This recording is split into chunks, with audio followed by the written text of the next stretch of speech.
শুরু হচ্ছে সুরায় রাফার লেখা উপন্যাস আমি শুধু চেয়েছি তোমায়। সুইট ডেমন নাম শুনেছিস কখনো?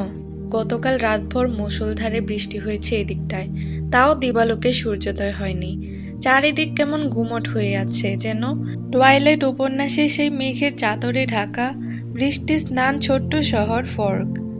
পিচ ঢালা ভাঙাচোরা রাস্তা যত্রতত্র জমে আছে বৃষ্টির জল। জমে থাকা সেই তুচ্ছ নোংরা জল পায়ে মারিয়ে পথচারীরা গন্তব্যের দিকে হেঁটে চলেছে নির্বিঘ্নে। সারা রাত বৃষ্টি হওয়ার দরুন শহরের রাস্তায় ভেজা মাটির সোদা গন্ধটা বেশ সুস্পষ্ট। এই গন্ধটা নাকে এলে চারিদিকে সবকিছু আপনা আপনি সতেজ মনে হয়। লোকাল বাসের কর্নারের সিটটায় বসে কানে ফোন নিয়েই ধুয়ে মুছে সাফ হয়ে যাওয়া বৃষ্টি স্নান যান্ত্রিক শহরটার দিকে চেয়ে চেয়ে লম্বা শ্বাস নিল ঈশানী। আজ বহুদিন বাদে ওর মনটাও সতেজ লাগছে, যদিও বা অসহায় চোখে মুখের কোথাও সেই সতেজতার লেশমাত্র নেই। ভীত হরিণীর মতো নীলরঙা জ্বলজ্বলে চোখের মণি দুটি তখনও বাসের জানালা ভেদ করে বাইরেই নিবদ্ধ তার। এমন সময় হুট করেই উক্ত প্রশ্নটা করে বসে ফোনের অপর প্রান্তের মানুষটা। আঠার মতো মানুষ গাদাগাদি করে দাঁড়িয়ে আছে লোকাল বাসে। প্রতিদিন সকালে কর্মস্থলে পৌঁছানোর এই কঠিন যুদ্ধে কেউ কাউকে এক চুলো ছাড় দিতে নারাজ তারা। বাসটা ঠেলাগাড়ির মতো ঢেক ঢেক করে সামনে এগুচ্ছে।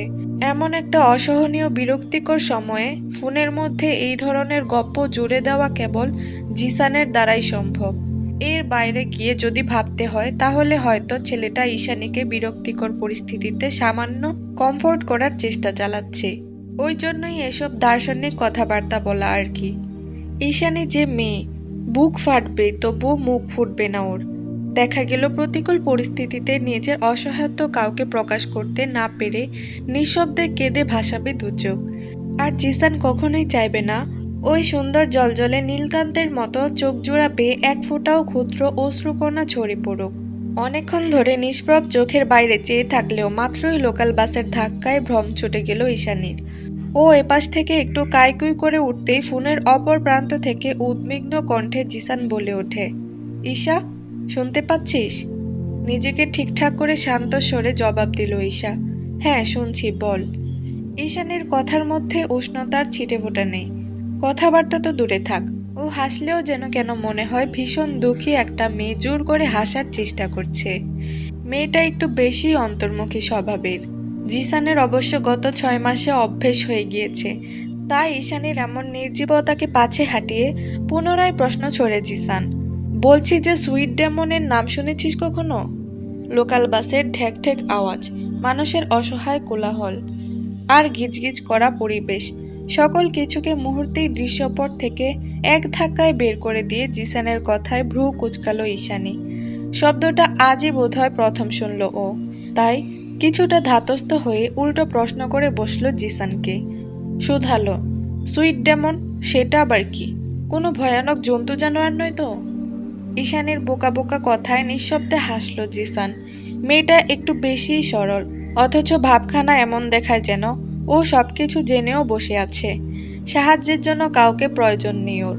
বাইরের জগতে নিজেকে স্ট্রং দেখাতে গিয়ে বারবার হোঁচট খায় মেয়েটা, তবুও কারোর কাছে নিজের দুর্বলতা অপারগতার স্বীকার করে না কখনোই। পাছে না আবার মানুষ ধরে ফেলে ও আসলে কঠোর নয়, বরং দুর্বল আর অন্তর্মুখী একটা মেয়ে। কারো সাথে চোখে চোখ রেখে কথা বলার সাহসও ছোট্ট কলিজাতে নেই। কিন্তু জিসান তো সুকৌশলী আর বুদ্ধিমান। ঈশানীর কোল্ডনেস আর দুর্বলতা বের করে ফেলতে খুব বেশি সময় লাগেনি ওর। সে যাই হোক, আপাতত ওইসব চিন্তা না করে ঈশানীর প্রশ্নের জবাব দিল জিসান। মৃদু হেসে বলল, আরে না, এরা কোনো জন্তু জানোয়ার কিংবা আলাদা কোনো প্রাণী নয়। এরা আমাদের মতোই মানুষ, আমাদের আশেপাশেই তাদের অবস্থান। তারা খুব করে মানুষকে ম্যানিপুলেট আর আকর্ষিত করতে পারে, কিন্তু দিন শেষে তাদের আসল রূপ হয় ডেমনের মতোই ভয়ানক আর কুৎসিত। জিসানের কথা শেষ হতে না হতেই বাস এসে থামলো চাঁদের হাসি সাইনবোর্ড টাঙানো ক্যাফেটার ঠিক সামনে। মানুষের ঠেলাঠেলি সহ্য করে বাস থেকে নেমে যেতে যেতে ঈশা বলল, তোর ডাবল মিনিং কথার মানে আমি বুঝি না জিসান। আমাকে এসব বলে লাভও নেই, কারণ আমার জীবনে ওসব সুইট ডেমন আসার কোনো সম্ভাবনা নেই। কি করে বুঝলি সম্ভাবনা নেই? কথা বলতে বলতে বাস থেকে নেমে রাস্তার ফুটপাতে দাঁড়িয়ে পড়ল ঈশা। ফুটপাতে দাঁড়িয়ে রাস্তার অপর পাশে ফুটন্ত তাজা ফুলের ইনডোর প্ল্যান্ট আর চাঁদের ডেকোরেশন দিয়ে সাজানো অত্যাধুনিক ক্যাফেটার দিকে দৃষ্টিপাত করে ও। ঠিক সেখানে ক্যাফের সামনে কানে ইয়ারপড লাগিয়ে পকেটে হাত গুজে শটান দাঁড়িয়ে আছে জিসান। ওদের মাঝে প্রশস্ত হাইওয়ে রাস্তা, প্রতি সেকেন্ড অন্তর অন্তর সেখান দিয়ে চলাচল করে অসংখ্য দূরপাল্লার গাড়ি ঘোড়া। আর বারবারই গাড়ি যাতায়াতের ফলে বাতাসের ঝটকায় এলোমেলো হয়ে যায় ঈশানীর জামা কাপড় চুল সবকিছু। তবুও কেন যেন বেশ ভালো লাগছে এই দমকা হাওয়া। আজ সূর্যের তেজ নেই, মেঘের চাদরে ঢেকে আছে পুরো আকাশ, হয়তো তাই জন্য। অন্যান্য সময় হলে হয়তো জিসানের আগ বাড়িয়ে করা প্রশ্নের কোনোরূপ উত্তরই দিত না ঈশা, কিন্তু আজ দিল। একটা দীর্ঘশ্বাস ছেড়ে শুকনো মুখে ঈশা জানালো, কারণ আমার পরিচিতদের খাতা শূন্য প্রায়। এই জীবনে হাতে গোনা কয়েকটা মানুষ ছাড়া পুরো দুনিয়াটাই আমার কাছে অচেনা জিসান। আর না তো আমি আগ বাড়িয়ে চিনতে চাই কাউকে, কারণ আমার মনে হয় মানুষকে যত চিনতে যাব ততই জটিল হবে পৃথিবী। জীবনের সমীকরণ দ্বিগুণ পোক্ত হয়ে উঠবে। আমি গণিতে বেশ কাঁচা, জীবনের এত ধারালো সমীকরণ মেলানোর ধৈর্য আমার নেই। তার চেয়ে বরং নিজের জগতে একা থাকাটাই সবচেয়ে শ্রেয়। এখন তুই বল আমায়, আমি যদি মানুষের সাথে মেশার আগ্রহই না দেখাই, কোনোরূপ চেষ্টাই না করি, তাহলে সেই সুইট ডেমন আমাকে ম্যানিপুলেট করবেটা কিভাবে? ঈশানীর এত এত যুক্তির নিচে চাপা পড়ে গেল জিসানের দার্শনিক চিন্তাধারা, যার দরুন ও টপিকটা বদলে ফেলল তৎক্ষণাৎ। কথা ঘুরিয়ে শোনালো, রাস্তা পার হতে পারবি নাকি আমি এগিয়ে আসব? জিসানের এই ধরনের গার্জিয়ানের মতো করে অধিকার দেখিয়ে বলা কথাবার্তা মোটেও পছন্দ নয় ঈশার। ওকে কেউ দুর্বল ভাবছে, ওর ভেতরের সত্তাটাকে টেনে হিচড়ে বের করতে চাইছে। এই বিষয়গুলো ভাবলেই মস্তিষ্কের পারদে পারদে আন্দোলন করে ওঠে এক অন্য ঈশানী, যে অনেকটা রাগী আর কঠোর মনোভাবের মেয়ে। নিজের অসহায়ত্ব আর দুর্বলতা নিয়ে কথা বললে একটুতেই কেমন আত্মসম্মানে লেগে যায় ভেতরের ঈশানীর। খ্যাপাটে বাঘিনীর মতো তেতে ওঠে মেজাজখানা। ভেতরটা তৎক্ষণাৎ মাত্রাতিরিক্ত ক্রোধে চিরিবিড়িয়ে উঠলেও বাইরের নরম তনু সত্তাটা সামলে নেয় সেসব। চোখে মুখে কিছুটা থমথমে ভাব করে জিসানের মুখের উপরই কথা ছুঁড়ে মারে ঈশা। তোমাকে অনেকবার বলেছি জিসান, আমি ছোট বাচ্চা নই, নিজের খেয়াল নিজে রাখতে পারি আমি। তুই আমাকে যতটা বোকা আর দুর্বল মনে করিস আমি ততটাও দুর্বল নই। পরিবারকে ফেলে এই চিটাগাং শহরে গত 6 মাস ধরে একা একাই আছি। যেভাবেই হোক টিকে তো আছি, আর ভবিষ্যতেও নিজের খেয়াল নিজেই রাখতে পারবো আমি। এখন ফোন রাখ। এক নাগারে কথা শেষ করে নিজেই কলটা কেটে দিল ঈশা। অতঃপর খুব ভয়ে ভয়ে সামনে পা বাড়ালো রাস্তা পার হওয়ার উদ্দেশ্যে। প্রতিদিনই এই হাইওয়ে রাস্তাটা পার হতে গিয়ে কলিজার পানি শুকিয়ে যায় ঈশার। কাজে যেতে লেটও হয় শুধু এই কারণেই। তবুও বুকের মাঝে অদম্য সাহস জুগিয়ে কলিজা হাতে নিয়ে প্রতিদিনই এই কাজ করে ঈশা। কিন্তু বিধিবান, ও যে সত্যিই দুনিয়ার চোখে দুর্বল আর বোকা প্রকৃতির, সেই প্রমাণস্বরূপ একটা প্রাইভেট কার হুট করেই ঈশানের শরীরে রাস্তায় জমে থাকা লিটার খানেক ময়লা পানি ছিটকে দিয়ে সাই সাই করে চলে গেল চোখের পলকে। ময়লা পানি শরীরের পড়ার সঙ্গে সঙ্গে চোখ মুখ কুঁচকে গেল ঈশার। একটা বিরক্তিকর দিনের সূচনা বোধহয় এমন করেই হয়। শরীরে এঁটে থাকা লং টপস, ড্যামিন, প্লাজো, ওড়না সবকিছুই নোংরা হয়ে গিয়েছে মুহূর্তেই। ঈশার এমন নাজেহাল অবস্থা দেখে না চাইতেই ঠোঁটের আগায় এক টুকরো হাসি খেলে গেল জিসানের। মনে মনে বলল, কি দরকার আমার সামনে এমন স্ট্রং সাজার? তুই যে ভীত হরিণে সেটা আমি ভালো করেই জানি, বুঝতেও পারি, কারণ তোর ভেতরের দুর্বলতা আর ভীতি সন্ত্রস্ততা মুখে স্বীকার না করলেও তোর মাদকের মতো নীলচে কালো চোখের মণি দুটোই তার স্পষ্টতা ধরে রাখে। ক্যাফেতে ফিরে ওয়াশরুমে ঢুকে হাত মুখ আর জামাটা কোনো মতে পরিষ্কার করে বেরিয়ে এসে খাকি কাপড়ের অ্যাপ্রনটা গলায় ঝুলিয়ে কোমরের পেছন থেকে বেঁধে নিল ঈশা। তারপর রেশমের মতো খোলা চুলগুলোকে একটা ক্লেচারের সাহায্যে বেঁধে দ্রুত চলে গেল কফি মেকারের কাছে। ততক্ষণে জিসানো অ্যাপ্রনটা পরে সবগুলো কফির অর্ডারটুকে নিয়ে কাগজটা দ্রুত হস্তে এগিয়ে দিল ঈশার নিকট। আর এখান থেকেই সূচনা হয় আরেকটি ব্যস্ত দিনের।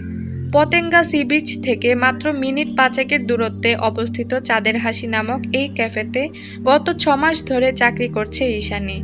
জিসান আগে থেকেই পার্ট টাইম করত, এখনও পার্ট টাইম করে, কিন্তু ঈশানীর ডিউটি চলতে থাকে সকাল থেকে রাত অবধি। ঈশানীর মতো অন্তর্মুখী আর চুপচাপ স্বভাবের মেয়ের সাথে জিসান নামক বাচাল ছেলেটার বন্ধুত্ব যে কি করে তৈরি হলো সেটা এক প্রকার রহস্যই বলা চলে। অবশ্য এই বন্ধুত্বের পেছনে শতভাগ অবদান শুধুই জিসানের। ঈশানীর অবদান শূন্যের কোঠায়। আপনা আপনি মনের টান তৈরি না হলে সহজে কারোর সাথে মিশতে পারে না ও, যার দরুন নিজের চারিদিকে তৈরি করে রাখে অদৃশ্য এক শক্ত প্রাচীর। কিন্তু মন যদি কাউকে সে অদৃশ্য গণ্ডি পার হওয়ার জন্য একবার সায় জানিয়ে দেয়, তবে শত চেষ্টা করেও তার উপর অনীহা তৈরি করতে পারে না ঈশা। ওর স্বভাবটাই এমন। ভেতরের সত্তাটা কখন যে কার জন্য কোমল হয়ে খোলস ছাড়িয়ে এক নিমেষে বেরিয়ে আসে তা নিজেও খুব একটা ঠাউর করতে পারে না ঈশানী। প্রথম দিকে সেই অদৃশ্য গণ্ডিতে বাধাপ্রাপ্ত হয়ে জিসানও ধারে কাছে ঘেঁষতে পারেনি ওর। জিসান জানে না ঈশানীর এমন অন্তর্মুখী ভাব ভীত হওয়ার কারণ। তবে এই স্বভাবের কারণে যে মেয়েটা সবার অপছন্দের তালিকার শীর্ষে সেটাও ভালো মতোই বুঝতে পারে। তবে আশ্চর্যের ব্যাপার হলো, এত এত মানুষের অপছন্দের শীর্ষ ব্যক্তিটি হয়েও ঈশানীর কিছুতেই কিছু যায় আসে না খুব একটা। কিন্তু এত কিছু যে ছাপিয়ে সবার অপছন্দের অগ্রাহ্য না করে জিসান ঠিকই সেই অদৃশ্য গণ্ডি পার হয়ে দূরত্ব ঘুচিয়েছিল নীল চোখের এই অদ্ভুত মেয়েটার সঙ্গে। ভেতরে ভেতরে নরম স্বভাবের ভীত মেয়েটাকে বিভিন্ন পরিস্থিতিতে বিভিন্ন কাজে সাহায্য করা থেকে শুরু করে সবসময় ছায়ার মতো ওর পাশে থেকে ঈশানীকে নিজের কাঠিন্যতার শক্ত খোলস থেকে বের করে বন্ধুত্বের কোঠায় নিয়ে আসা এতটাও সহজ ছিল না জিসানের জন্য। যদিও এখনও অনেকটা রহস্য ভেদ করা বাকি পড়ে আছে। তবে ঈশা যে জিসানকে নিজের বন্ধুর তালিকায় ঠাঁই দিয়েছে সেটা জিসান উপলব্ধি করতে পারে বেশ ভালো মতোই। ভয়টা অবশ্য সেখানেই। মেয়েটা উপরে উপরে কঠিন হলেও ভেতরে নরম কাদামাটি, মনটা একদম সরল। এই রহস্যময় নিষ্ঠুর পৃথিবীতে একা চলতে গিয়ে যদি সত্যিই মুখোশের আড়ালে থাকা সুইট ডেমন নামক কোনো কুৎসিত শয়তানের পাল্লায় পড়ে নিজের সর্বস্ব হারিয়ে ফেলে ঈশা, তখন কি হবে? শুধুমাত্র এই একটা বিষয় নিয়ে ভয় জিসানের, বড্ড ভয়। ট্যুরিস্ট এরিয়ার পাশে অবস্থিত হওয়াতে চাঁদের হাসি নামক ক্যাফের কাস্টমারের অভাব হয় না কোনো কালেই। তবুও যদি প্রশংসা করে বলতে হয়, তো গত 6 মাসে এই ক্যাফের কাস্টমারের সংখ্যা গুণে গুণে দ্বিগুণ বৃদ্ধি পেয়েছে। মালিকের ব্যবসা লালে লাল। অবশ্য এমনটা হওয়ারই কথা। ঈশা মেয়েটা অসাধারণ কফি বানায়। একবার জিসান ঈশাকে বেশ কড়া গলায় জিজ্ঞাসা করেছিল, পড়াশোনা তো করিস না, তাহলে ভবিষ্যতে করবিটা কি? ঈশা তখন মৃদু হেসে জবাব দিয়েছিল, আমার তো বিগ প্ল্যান। জয়া আন্টির মতো এরকম একটা কফি হাউস খুলব। তারপর তোর আমার মতো কয়েকজন তুচ্ছ কর্মচারী রেখে শুয়ে বসে আরামসে লাখ লাখ টাকা কামাবো। পরে আবার নিজেই বলেছিল, হাস্যকর রাইট? প্রত্যুত্তরে জিসান বলেছিল, মোটেই না, আমি আছি তো তোর পাশে। ব্যাস, আগুনে ঘি ঢালার জন্য এটুকুই যথেষ্ট ছিল।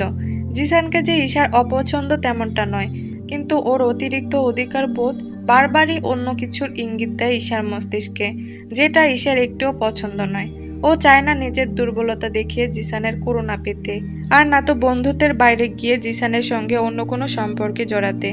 কারণ ঈশার মতে জীবনে চলার পথে সত্যিকারের বন্ধুত্বের বড্ড প্রয়োজন, যা ওর জীবনে খুব রেয়ার।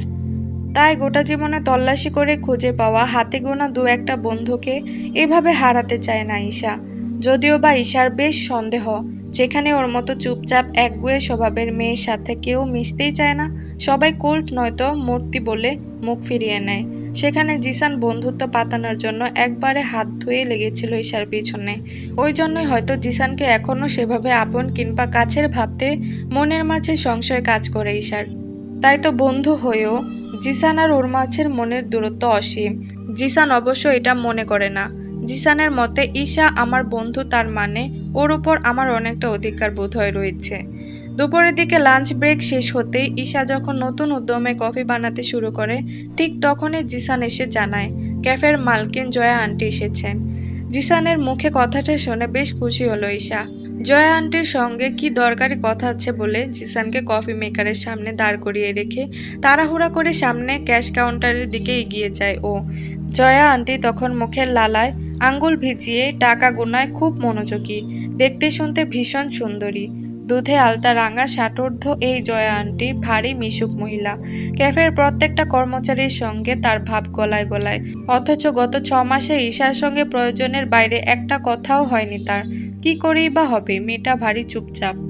ক্যাফেতে ঢুকে সারাদিনে একটা কথা বলে কিনা সন্দেহ। তার দরুন জয়া আন্টির খুব একটা পছন্দ নয় ঈশাকে।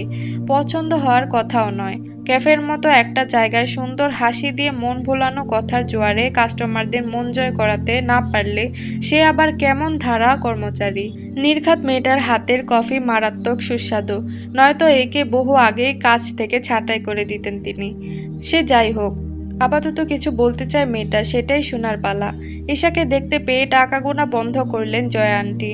নিজের মোটা ফ্রেমের চশমার উপর দিয়ে ভ্রু কুঁচকে খানিকটা বিরক্তিকর সুরে ঈশাকে শোনালেন, কিছু বলবে? হ্যাঁ সূচক মাথা নাড়ায় ঈশা। জয়া আন্টি পুনরায় নিজের কাজে মনোযোগ দিয়ে বলেন, বলে ফেলো। কয়েক দফা ঢোক গেলে জিভ দিয়ে শুষ্ক অধর ভিজিয়ে ঈশা বলে ওঠে, আসলে আন্টি মা জরুরি তলব করেছে, কাল একটু বাড়ি যেতে হবে। তোমার বাড়ি যেন কোথায়? জি কক্সবাজার। জয়া আন্টি বুঝদারদের মতো মাথা দোলালেন, তারপর গভীর গলায় বললেন, গত 1 মাসে কতগুলি ছুটি নিলে সে খেয়াল আছে? তীব্র সংকোচে থমথমে হয়ে গেল ঈশার মুখ, তবুও গলার মাঝে অনেকটা শক্তি জুগিয়ে বলল, তখন খুব অসুস্থ ছিলাম আন্টি, জ্বর হয়েছিল। আর এখন তো বাড়ি যাব। ঈশার কথার পাছে জয়া আন্টি আরও কিছু বলবে, তার আগেই ওপাশ থেকে জিসান ছুটে এসে বলল, হ্যাঁ আন্টি আমি জানি ঈশার জ্বর ছিল। জিসানের কথায় দীর্ঘশ্বাস ছাড়লেন জয়া আন্টি। প্রত্যেকবারই কোনো না কোনো ঝামেলা থেকে এই মেয়েটাকে বাঁচানোর জন্য উঠে পড়ে লাগে জিসান। ব্যাপারটা মোটেই পছন্দ নয় ভদ্রমহিলার, কিন্তু কিছু বলতেও পারেন না তিনি, কারণ জিসান ছেলেটা তার অত্যন্ত স্নেহের। জিসানের কাকুতি ভরা মুখের দিক থেকে চোখ সরিয়ে জয়া আন্টি থমথমে গলায় বললেন, ঠিক আছে যেতে পারো, তবে জলদি ফিরে এসো। ঈশা মৃদু হেসে ঘাড়টা সামান্য কাত করে জানায়, ঠিক আছে আন্টি। কথা শেষ করে ঈশা আর জিসান সেখান থেকে প্রস্থান করলে জিভ দিয়ে আঙ্গুলের ডগা ভিজিয়ে নতুন উদ্যমে টাকা গুনতে আরম্ভ করে জয়া আন্টি। ঈশা ভেতরে চলে যায়। জিসান ওর পেছন পেছন যেতে যেতে শুধালো, হঠাৎ বাড়িতে কেন যাচ্ছিস? হাঁটার গতি থেমে গেল ঈশার। বাড়িতে কেন যাচ্ছে সেটা তো ও নিজেও জানে না। মা নামক ব্যক্তিটি জরুরি তলব করেছে তাই যাচ্ছে, এর বাইরে তো কিছুই জানা নেই ওর। মায়ের সাথে কথা বাড়িয়ে জানার যে খুব একটা ইচ্ছে রয়েছে তেমনটাও নয়, কারণ ওর মা তো সবার মায়ের মতো মমতাময়ী নয়। ঈশা অবশ্য মনে করে দোষটা ওর নিজেরই। ওর ভাগ্য খারাপ বলেই তো উপরওয়ালা ওর কপালে নিঃস্বার্থভাবে ভালোবাসার মতন কাউকে জুটিয়ে দেয়নি, যে চোখ বন্ধ করে পুরো দুনিয়া উজাড় করা ভালোবাসা সব ঈশাকেই উগড়ে দেবে, যে দুনিয়ার জন্য ঈশাকে নয় বরং ঈশার জন্য দুনিয়াকে তছনছ করে দেবে। কিন্তু আফসোস, জন্মদায়ী মায়ের কাছ থেকেও নিঃস্বার্থ দুনিয়া উজাড় করা ভালোবাসা পায়নি ঈশা, কারণ ওর দুর্ভাগ্য উপরওয়ালা ওকে একজন স্বার্থপর মা দান করেছেন। ভেতরে ভেতরে মায়ের ওপর এক আকাশসম রাগ আর অভিমান পুষে রাখলেও বাইরে সেটা প্রকাশ করার ক্ষমতা কিংবা সাহস কোনোটাই নেই ঈশার। অগত্যাই ওর জীবনে মায়ের কথাই হলো শেষ কথা। কি হলো, কিছু বল। জিসানের প্রশ্নে ধ্যান ভাঙে ঈশার, তবে জিসানকে উত্তর দেওয়ার কোনোরূপ প্রয়োজন বোধ করল না। উল্টো তেজ দেখিয়ে বলল, তোকে কতবার বলেছি আমার ব্যক্তিগত বিষয়ে নাক গলাবি না জিসান। নিজের ভালো মন্দ নিজেই খেয়াল রাখতে পারি আমি, আমাকে বাচ্চাদের মতো ট্রিট করা বন্ধ কর। আশ্চর্য, রেগে গেলি কেন হঠাৎ?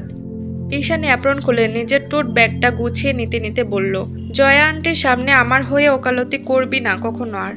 তোর এসব অধিকার বোধ আমার বাড়াবাড়ি মনে হয়। আমার মতে বন্ধুদের এতটাও লিমিট ক্রস করা উচিত নয়।